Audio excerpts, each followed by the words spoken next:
chair and the commissions.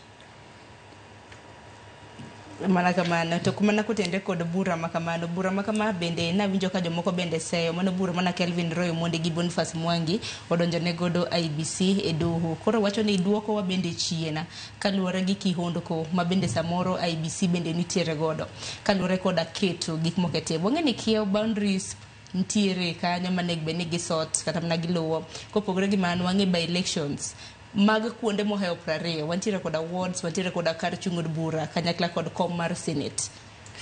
Josiasa moketo kama wantie kae nikech katiba ler watch appointments mag nikech IBC alongside other commissioners gain constitutional commissions very independent. Koro josiasa I think mana the 2007 nasa ne dhi ng'anyo kiani gidwa reforms gibiro gi loko the Elections Act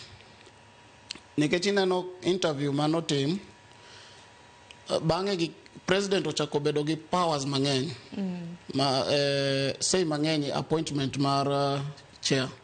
inyalo paro mosenindo Chebukati interview manotim Chebukati no ken number chair na paro ni en number 4 to ker masano Uhuru Kenyatta otiatia mana gi amendments mane gitimo okawo Chebukati omiyo IBC chair koro kaka notimo no emokelo problem nikech ne giseloko chike mang'eny sani be nitie report mar NADCO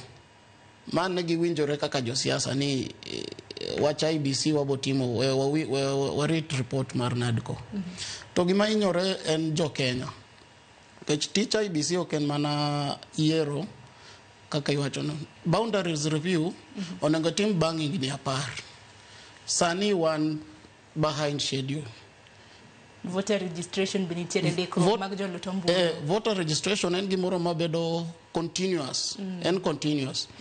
from 2022 nyaka sani onge voter registration moro mosetim onge gimoro amora madhi mbele to koro one situation moro ma en very unfortunate ni koro ka by gimaracho timore ni ker onge to jalop ker be onge